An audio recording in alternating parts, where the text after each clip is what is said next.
Hello, welcome everyone to this fireside chat on how the public sector is modernizing its CX strategy. I've got some really great guests today, and we're going to cover a lot of topics related to the public sector and customer experience overall.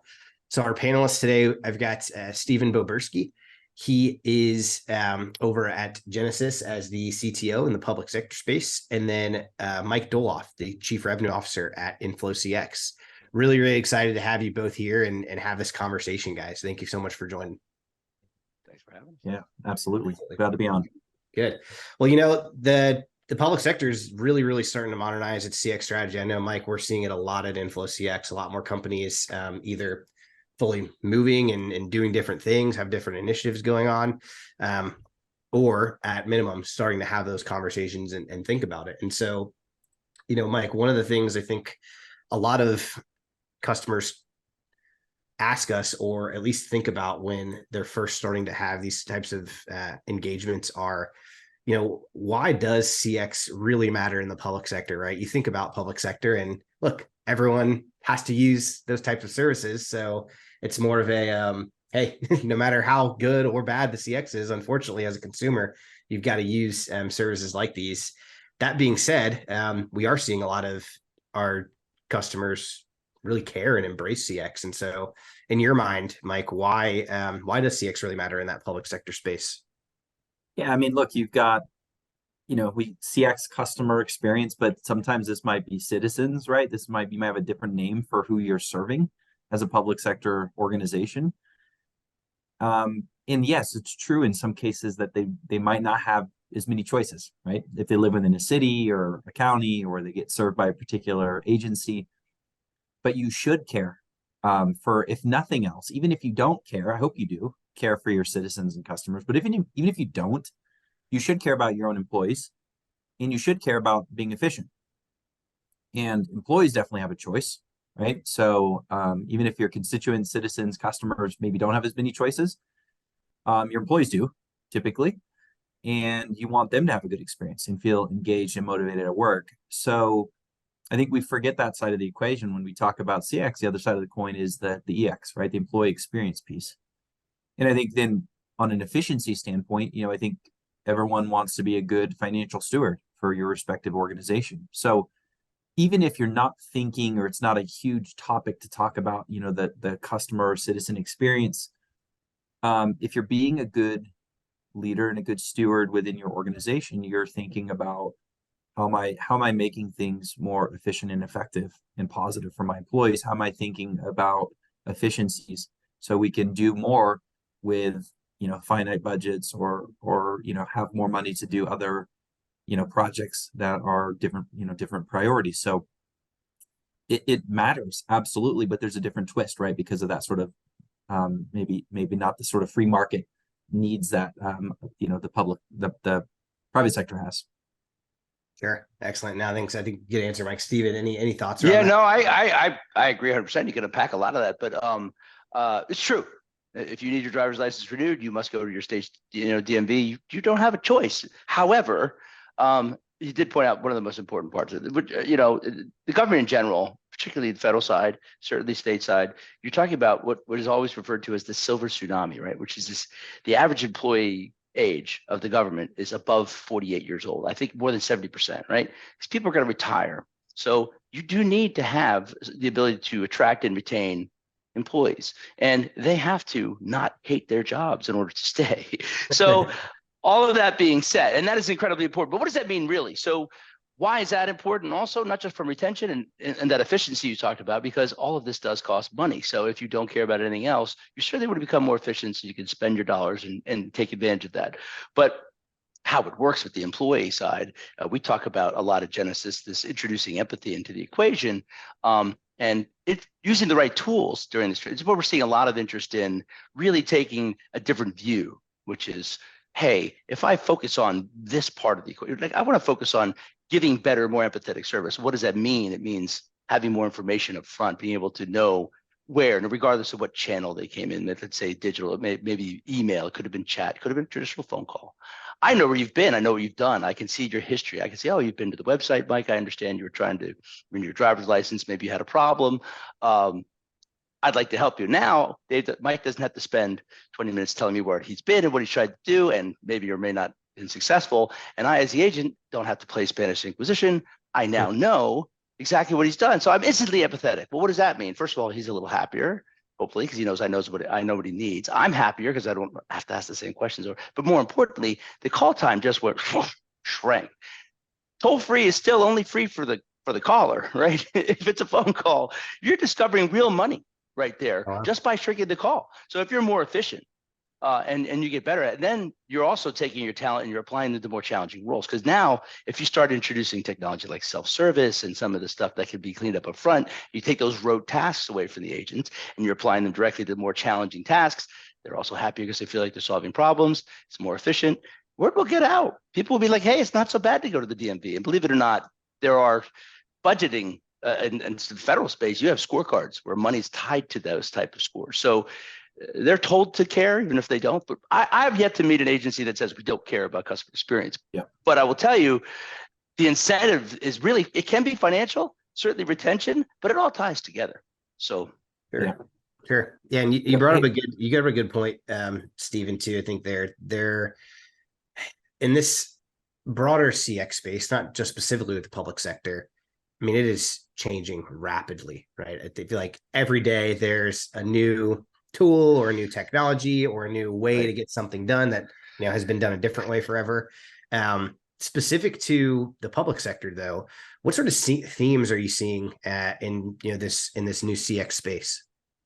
Well, right now, there's always a catchphrase in public, right? The cloud was the thing. The cloud's still the thing, but now it's all about the data. What do I do with all this data? How do I reach the data? How do I analyze the data? How can I protect it also, which is also important, hence the FedRep logo.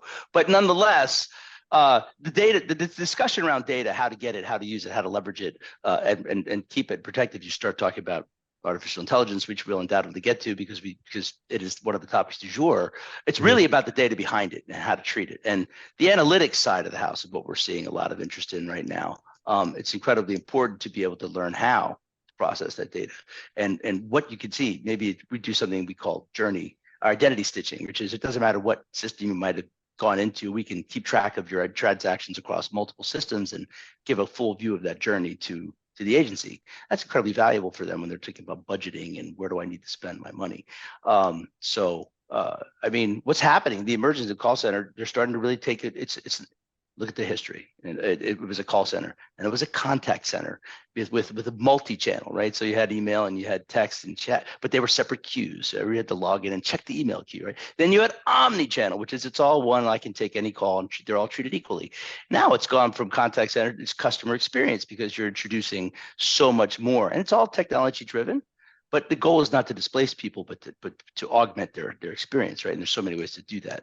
I mean, that's kind of the trend we're seeing. It's the evolution, right? And sometimes in the pub sec, it's still a revolution at the same time, right? You have to pry their phone out of their hands, but a lot of them just don't know what the art of the possible is. So they're starting to really explore. And because the younger generation we're talking about, they expect parity. They expect their experience with the government to be the same as when they go to the bank, and they're going to demand it. And also when they go work there, they're going to expect it. So what do you think, Mike? Yeah, I think I was going to mention on the employee expectation side of it too, is I remember being shocked maybe 5 years ago when I was talking with an organization who was talking about, I love the phrase silver tsunami, right? They were talking about this impending aging of their workforce. And one of the big drivers for their modernization of their CX strategy was we need to give our employees and we need to have tools and technology and investments made so people will see, because they're going to look at the technology and if it's 30 years old, they're going to say, what kind of investment is that organization going to make in me as an individual if that's what they're doing with their systems, right? So I think that's a great call out. But yeah, getting back to the themes, I mean, dude, I think Steve, great call outs. I don't want to skip past the obvious one, which is there is a lot of prem to cloud still, right? This is still like tons, right? I mean, it's not behind us still. There's a lot of this. So there's a lot of just sort of the core modernization. And I think, we talked to omnichannel. There's a lot of organizations still that they're only communicating with, hey, you walk up in person to do this, or you could make a phone call and work through a IVR that's a spaghetti bowl that hasn't been touched in 30 years. That still exists. So there's a lot of opportunity in themes we see of just basic blocking and tackling of moving to a platform in the cloud, taking off all the kind of headaches and administrative burden, reducing that, then starting to modernize with introducing new channels, thinking about how do I give more options for customers and also create efficiencies. Talked about analytics, and that ties into, I think, the next wave we're starting to see with CX in the public sector is this growing interest in AI and analytics and self-service, right? Because this is what people realize. This is the key to unlocking potential. This is the key to enabling efficiencies, which everyone wants to find. And if you can find a way to improve customer experience, improve employee experience, and create efficiencies, you're winning. You're win-win-win, right? That's what people are trying to, and it's possible. But you're right, Steve. I think a lot of people don't have the art of what is possible? How are we doing it? What are the use cases? How do you crawl, walk, and run into that? But those are the themes. And I think we've got some organizations that are prem to cloud, some that are thinking omni-channel, some starting to figure out analytics, and some like, okay, I've got that. Like, what about AI and automation, right? It's true. Everybody's in a different part of their journey, right? So, Yep. and then, sometimes they can't extricate unified communications, the basic, side of the house from contact center. That's Yep. always a challenge. And again, the tsunami and the aging workforce, there's a lot of technology that some people just aren't going to know how it works anymore. And that stuff still exists. And when the retirement force ages out, it is a single point of failure. And I will tell you, it's a legitimate risk at a lot of agencies, which is no, we only have 2 guys that know how to operate, gals that know how to operate that. If something happens to them, we're in big trouble. And by the way, they're going to retire in 2 years, so we need to be off of that platform, right? There's a whole discussion around the security risks of leaving legacy premise stuff there. I mean, you could drive a hole through this stuff. It's not being patched anymore, right? But I had always taken for granted that everybody knows why cloud. They're just left with how cloud. But I think the why cloud sometimes needs to be revisited every once in a while. But because the federal government has a mandate to move to the cloud, and they get to this point where, look, we've moved everything we think we can move. What do we do with the rest of this stuff, right? So now what, right? So there's sort of this point we're at where like it's almost round 2. Okay, there was the easy low hanging fruit. We moved what we could.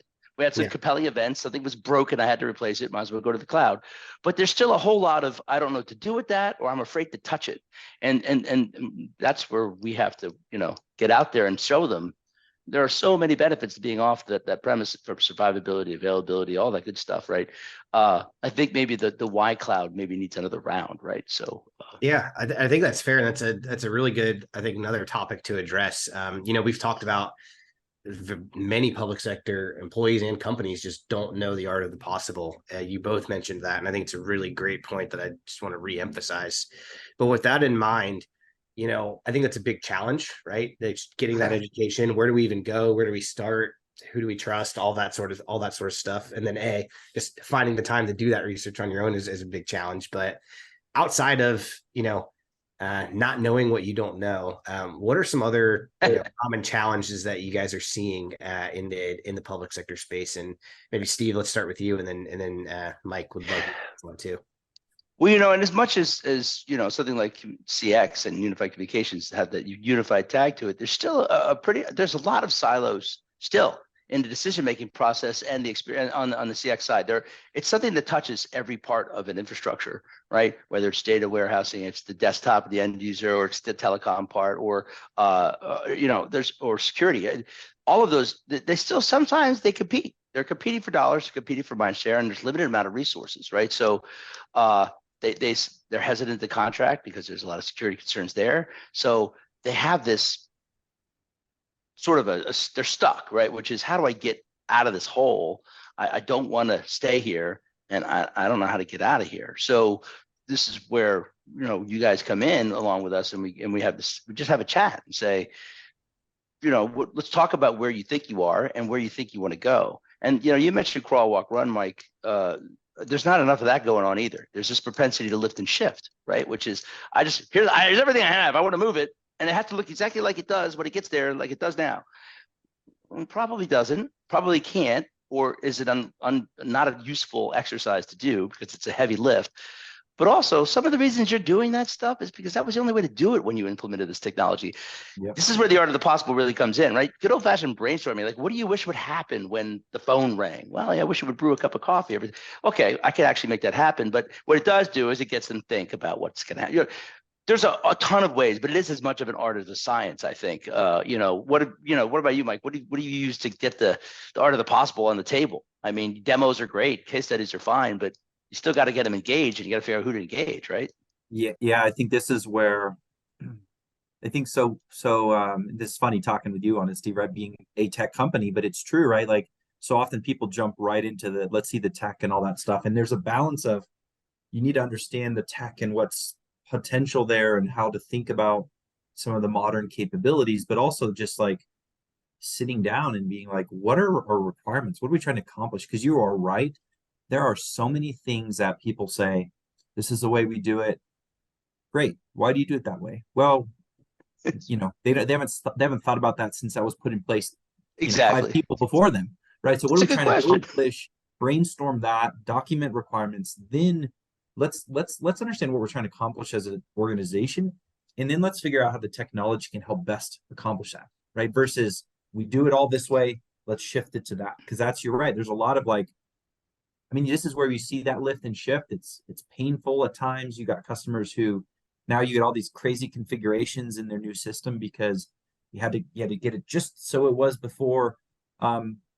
This comes into the sort of change management thing, and it's one of the challenges, right? Is that within organizations, CX touches IT, it touches parts of the business, it touches, data people, and there's a lot of stakeholders. You got to do this in a way where you don't get analysis paralysis or sort of this decision by committee where nobody wants to make a decision, but you also need to understand the voices so you can move from current state limitation silos to, okay, we've got a platform that's really set us up to gather better analytics, address automation and AI in the future.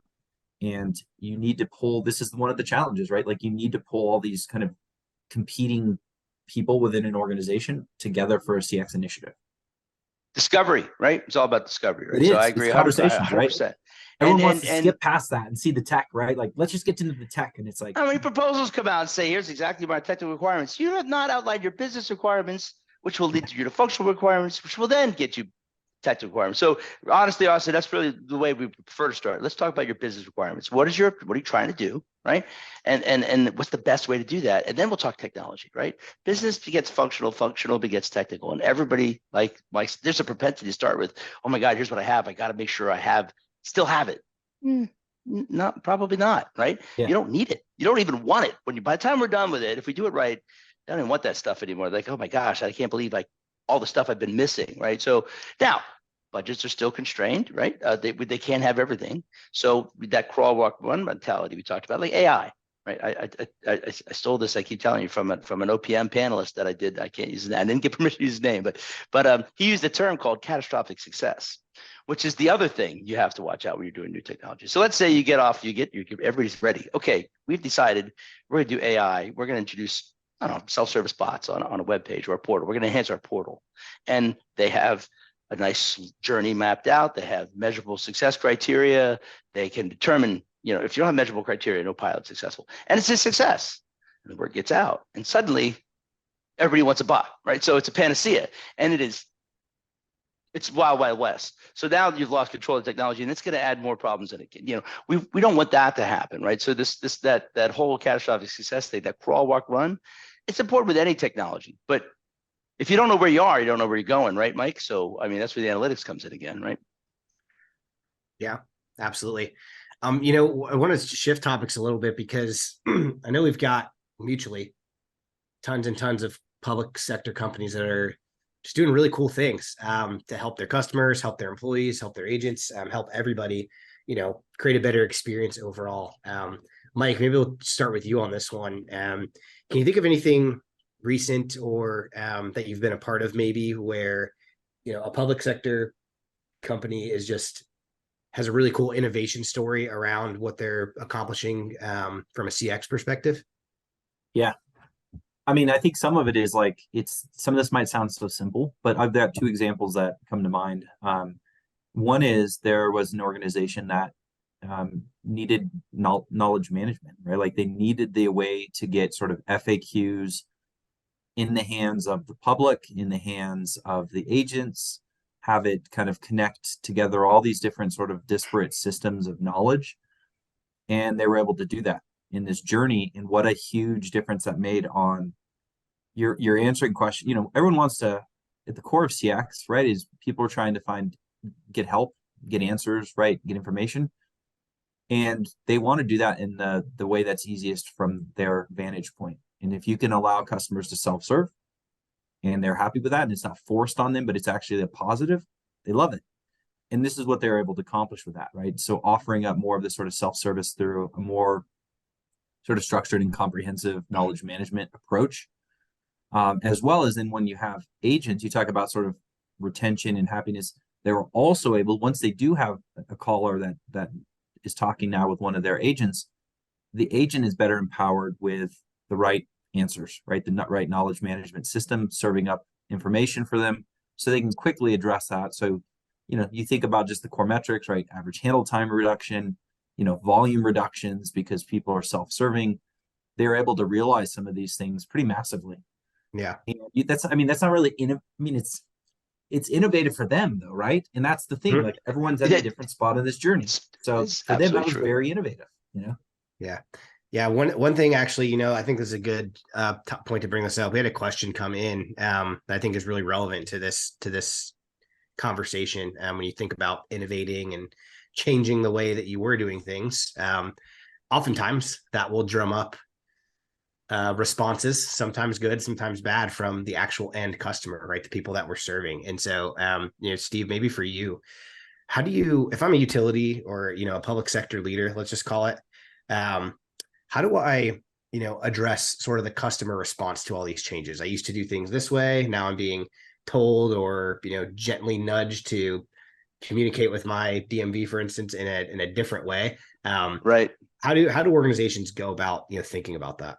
Well, you know, it varies, again, depending on the mission and the demographic that's being addressed, right? So if technology is not necessarily available to the demographic, depending on your agency's mission, you may not have a technological outreach. But, you know, you start with notification awareness, right? There's always, and there's not always money for this, but if you have the ability to do a campaign where you're notifying people that there's a change coming, whether it's a public service announcement or we have this magic technology for outbound calling and outbound messaging and email campaigns. It's part of you just start letting people know, hey, there's a change coming and it's in your favor. Let us know what you think, right? And you can always tack a survey onto to a call. It can be voluntary or optional. And trust me, if they're happy, occasionally they'll jump on, but if they're unhappy, they will take the survey and you will find out. So surveys have more value than people think, because if you want to know where the problems are hiding, that's the best way to get there, right? It's always good when you get the positive survey, which is agent was awesome, I love this thing. You don't always get that. It's usually a no news is good news situation, but you know, you definitely want to, you know, there's all kinds of ways to process it. Now, if it's an overwhelmingly negative response, you have to do one of two things, right? Which is, do you say, well, too bad, this is the way we're going to do it? Or do you sit down and reevaluate and say, okay, where are we failing, right? What's the problem? Is it the right technology with the wrong implementation? Did we miss something? Are we making it too complicated, right? All that kind of stuff. You have the chance to adjust that on the fly, which is why a pilot is so important, right? So regardless of what you're going to do, you don't want to take the entire contact center and change it. Pick a number, pick a journey, and try that new technology, or that not the technology. Maybe it's just a adjusted call flow. Or you're going to throw in, something new. Whatever you do, don't do it en masse. Do it as a pilot. Do it as a trial, and see how it goes. And make sure you have that measurable criteria. No pilot is successful if you can't measure and you don't have expectations set ahead of time. That's probably the number one thing we see is the pilot to try it out, but you have to leave space for feedback, and you have to assume not all will go well. Sometimes you find surprises in a good way, but not always, right? So you have to be prepared for the discovery phase. It's a try. It's a trial for a reason, right? So that's our best recommendation for how to do that. Start with a pilot. Don't just start flipping switches. Sure. Mike, any thoughts any thoughts on that? Yeah, I was thinking of Steve's brought up analytics several times, and I just think what a powerful tool that is in your tool belt to harness for understanding, right? That was one of the other innovation ideas or experiences we'd seen with somebody starting to do self-service and all the analytics of where customers, where are sentiments changing for good or for worse, where are people being contained or not. Now they have analytics as a part of this sort of self-service automation initiative where they don't have to even do surveys, right? You can mine this information to be like, how are my customers really receiving this? And where are they being happily served by the, self-service voice IVA? Where are they bouncing in? And when they talk to an agent, is that, are calls better? What's the quality? What's the tone? I mean, you can measure now all of this stuff and analyze that. So you're not just sort of, I think, or it's subjective. It's like you have data, and that's a powerful thing that you can use in your journey here. Agreed, and it's iterative now, right? So it's with AI, you have predictive engagement, predictive routing. So now I have that data, I process it, and it's now available for consideration the next time the caller makes that same choice, which is, I know based on the last 19 people that picked number 7 that they really want X. I'm going to send them straight to X. In fact, as soon as I hit 7, I'm going, those efficiencies, that's real time, that's real money, that's realizable efficiency savings. So you can document it, you can find it. We always talk about looking for white space and looking for friction, right? The analytics part of this it's probably where it comes in. It's most importantly because it's always nice to see how long someone hovers over a link, and you can get your independent website check, and you can see your call statistics from your call reports. So you can see, but if you're not measuring it entirely from the front to the back of a journey, across all points, that identity stitching I mentioned before, and just making sure you're capturing anything they may touch, a database dip, whatever it is, and analyzing it as a whole, you're probably missing something. And then you may realize, hey, wow, I've seen an incredible spike in call volume. I need more agents, when really you just got to fix something that's broken that you don't know is broken because you think people are skipping it. It's just not working. They're pressing a button. It's not going there. You're missing that because you assume they just don't like it. Well, it's just not, hey, the video won't play, or you hit 7. There's all kinds of testing you do, but even outside of that, that decision-making criteria from an analytics perspective is absolutely invaluable. If you're going to spend money anywhere up front, I said it before, you don't know where you're going if you don't know where you are. And the best way to figure out where you are is to take a good, hard, deep look. Yeah, absolutely. That's great. I think, we've got time maybe for one more question. So I just ask both of you in, a minute or so, put on your, public sector IT or organizational leader hat, and, think about if you were to give someone maybe at the beginning of this journey, just one piece of advice. How do I start? Where do I get started? What should I really be paying attention to? How do I tackle this? What piece of advice would you give them? Maybe Steve, let's start with you, and then we can ask Mike. So don't forget to talk to the agents. They're stakeholders legitimately, right? So everybody goes right to the supervisor. They go to the IT guys and the telecom guys. Like, I can make the agents have incredible insight as to what might make things better. And that sounds like common sense, but I have to tell you, not always at the table when you're doing the evaluation and the brainstorming. They need a seat. You need a representative from the very beginning of the analytic portion of this journey, right? Whether it's, any kind of self-serving discovery, whatever it is, there's always training, there's always cues to manage, there's always all kinds of other things to keep them distracted. But if you don't have the stakeholder up front, you're missing probably the most valuable piece. I would say that, and it happens more often than you'd think. It sounds like common sense, but the stakeholder's not always there. Yeah. So that's my recommendation. Yeah, I agree with that. My, any employee would probably say the same thing, right? It's being in the trenches is hard, but you're right. Really valuable insights. I like that. Mike, what about you? Look, we talked about all this stuff that's changing, and you think about, take an analogy of like you're, going on a big journey here, or you're going to climb a big mountain, right? To improve things with your org. Like, you would never go on that journey alone without, there's potential pitfalls and dangers, you get a guide. So get a guide, right? Like, that's where I think a lot of companies start with a guide who's gone on this journey, right? And that's like our role, right? We feel like we're a trusted CX advisor to help public sector organizations make that right plan, figure out your priorities, get the right stakeholders involved, so you can really chart a course and achieve what you're trying to do with your CX, with your EX, with your efficiencies, by having a plan, having a strategy, avoiding the pitfalls, so you can really harness the power of what's available today, right? And take your organization from whatever stage it is to the next level. Excellent. Awesome. Well, thank you, Mike and Steve, both really great insights. And for the audience, if you have any further questions or, had some like aha or you're just very curious moments during this conversation, which I know I had plenty, but if you did, please feel free to reach out to InflowCX or Genesys. And again, it all starts the conversation. Happy to talk to you about where you are in your journey and how we may be able to help you through this. Thanks, everyone. Have a great rest of your day. Thanks, guys. Bye, everybody. Bye-bye.